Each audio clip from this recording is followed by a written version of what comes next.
Salam Bapak Ibu yang diberkati Tuhan.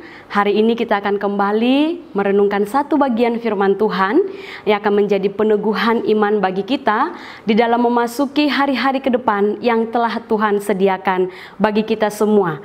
Hari ini firman Tuhan terambil di dalam Kejadian pasal 1 ayat yang ke-27 sampai dengan ayat yang ke-29, dan saya akan membacakannya untuk kita semua. Demikian firman Tuhan. Maka Allah menciptakan manusia itu menurut gambarnya, menurut gambar Allah diciptakannya dia, laki-laki dan perempuan diciptakannya mereka. Allah memberkati mereka, lalu Allah berfirman kepada mereka, beranak cuculah dan bertambah banyak, penuhilah bumi dan taklukkanlah itu, berkuasalah atas ikan-ikan di laut dan burung-burung di udara dan atas segala binatang yang merayap di bumi. Berfirmanlah Allah, lihatlah, aku memberikan kepadamu segala tumbuh-tumbuhan yang berbiji di seluruh bumi dan segala pohon-pohonan yang buahnya berbiji, itulah akan menjadi makananmu. Tema kita hari ini, keluarga memuji Allah. Keluarga pertama dibentuk oleh Allah dan atas inisiatif Allah sendiri. Itu dapat kita perhatikan di dalam Kejadian pasal 1 ayat yang ke-27 dan juga ayat yang ke-29. Oleh karena itu, keluarga diarahkan, diatur dan dikembangkan menurut citra Allah. Itu dapat kita perhatikan di dalam Kejadian pasal 2 ayat 7 dan juga ayat yang ke-18. Bapak Ibu yang diberkati Tuhan, Tuhan Yesus sendiri bertumbuh di dalam keluarga. Dan dikatakan dia menjadi anak yang patuh terhadap orang tuanya. Bahkan sampai dia di kayu salib pun dia sendiri masih mengingat ibunya. Itu dapat kita lihat di dalam Yohanes pasal 19 ayat yang ke-25 sampai dengan ayat yang ke-27. Keluarga adalah persekutuan hidup antara ayah, ibu dan anak-anak.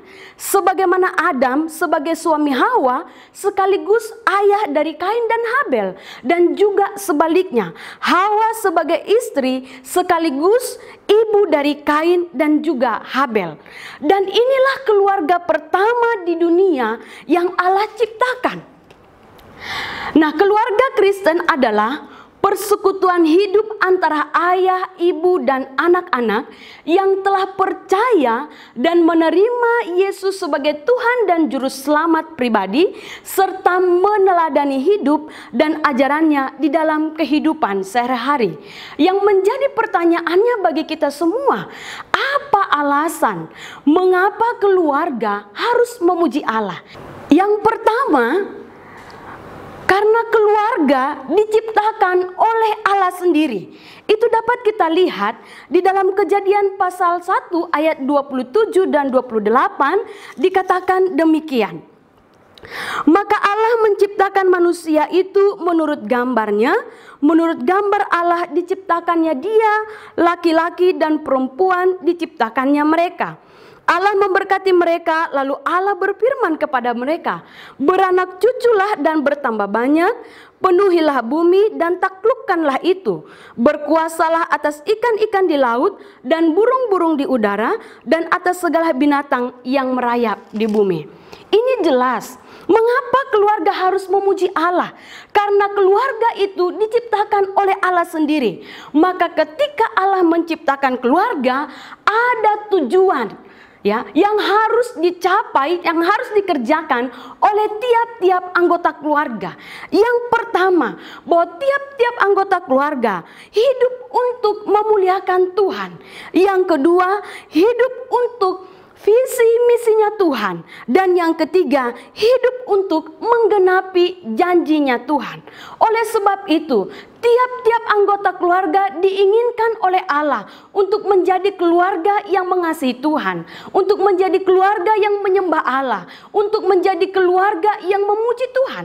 Maka demikian Yosua, ketika bangsa Israel ingin menyembah kepada Allah lain, tetapi dia berketetapan hati, dia berkata kepada bangsa itu, aku dan seisi rumahku, aku akan menyembah kepada Allah yang hidup. Bapak Ibu yang diberkati Tuhan, bagaimana dengan kehidupan keluarga kita? Apakah keluarga kita sudah menjadi keluarga yang mengasihi Tuhan dengan sungguh-sungguh? Apakah keluarga kita sudah menjadi keluarga yang hidup takut akan Tuhan, hidup di dalam kebenaran firman Tuhan? Allah menginginkan hal itu dari kehidupan keluarga kita. Keluarga kita menjadi keluarga yang menyembah Allah. Di dalam Mazmur pasal 127 ayat 1 dikatakan, pondasi atau dasar keluarga itu adalah Allah sendiri. Karena memang Allah yang menciptakan. Maka tanpa Allah, kehidupan keluarga kita berjalan dengan tidak terarah. Tanpa Allah, kita tidak akan dapat melihat Allah bekerja di dalam kehidupan keluarga kita. Oleh sebab itu, mari kita belajar. Allah menginginkan keluarga kita menjadi keluarga yang memuji Allah ketika kita hidup sungguh-sungguh di dalamnya. Yang kedua, apa alasan mengapa keluarga harus memuji Allah? Yang kedua, karena Allah bertanggung jawab sepenuhnya atas kehidupan keluarga kita. Dia bukan Allah yang menciptakan tetapi meninggalkan, tidak. Tetapi ketika dia menciptakan, dia menyediakan segala sesuatu apa yang kita perlukan. Dan dia juga bertanggung jawab atas kehidupan keluarga kita. Itu ayat yang ke-29 dikatakan demikian di dalam Kejadian pasal 1. Berfirmanlah Allah, lihatlah aku memberikan kepadamu segala tumbuh-tumbuhan yang berbiji di seluruh bumi dan segala pohon-pohonan yang buahnya berbiji, itulah akan menjadi makananmu. Ini bukti bahwa Allah ada di dalam setiap keluarga. Ini bukti bahwa Allah bertanggung jawab menyediakan segala sesuatu yang kita perlukan di dalam kehidupan keluarga. Maka tidak ada alasan bagi kita untuk kita menyalahkan Tuhan dengan apa yang terjadi di dalam kehidupan keluarga kita. Tapi yang Allah mau, ketika kita memahami Dia menciptakan keluarga, Dia bertanggung jawab. Allah mau supaya kita hidup di dalam ucapan syukur kita kepada Tuhan, hidup di dalam doa kita kepada Tuhan, hidup di dalam firman yang telah Dia berikan bagi kita. Maka di dalam Yohanes pasal 15 dikatakan, setiap orang yang tinggal di dalam aku, mintalah apa saja, maka akan kuberikan kepadamu. Ini janji firman Tuhan. Maka itu Bapak Ibu dan saudara-saudara, mari kita belajar. Allah tidak pernah meninggalkan kita. Allah tidak pernah membiarkan keluarga kita berjalan di dalam pengertian kita sendiri. Tetapi Allah akan selalu ada, bekerja, menuntun, memberkati kita ketika kita sungguh-sungguh mengasihi Dia. Bapak Ibu yang diberkati Tuhan, ada begitu banyak keluarga yang mengeluh dengan situasi dan kondisi saat ini. Karena mereka tidak melihat Allah sebenarnya ada di dalam kehidupan keluarga mereka. Mereka terlalu terjebak dengan situasi yang ada, sehingga mereka tidak melihat Allah bekerja di dalam kehidupan keluarga. Ada begitu banyak orang tua dengan kondisi ekonomi, maka anak yang dipersalahkan. Tetapi kita belajar dari bagian firman Tuhan ini.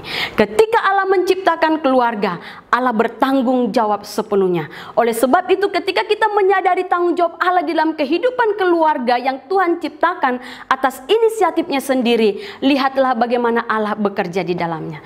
Keluarga Kristen adalah keluarga yang percaya kepada Tuhan sepenuhnya, mengakui Dia bahwa Dia Allah satu-satunya yang sanggup menolong, memberkati kehidupan kita. Biarlah firman Tuhan hari ini memberkati kehidupan tiap-tiap anggota keluarga kita di dalam menjalani hari-hari ke depan yang telah Tuhan sediakan. Tuhan Yesus memberkati.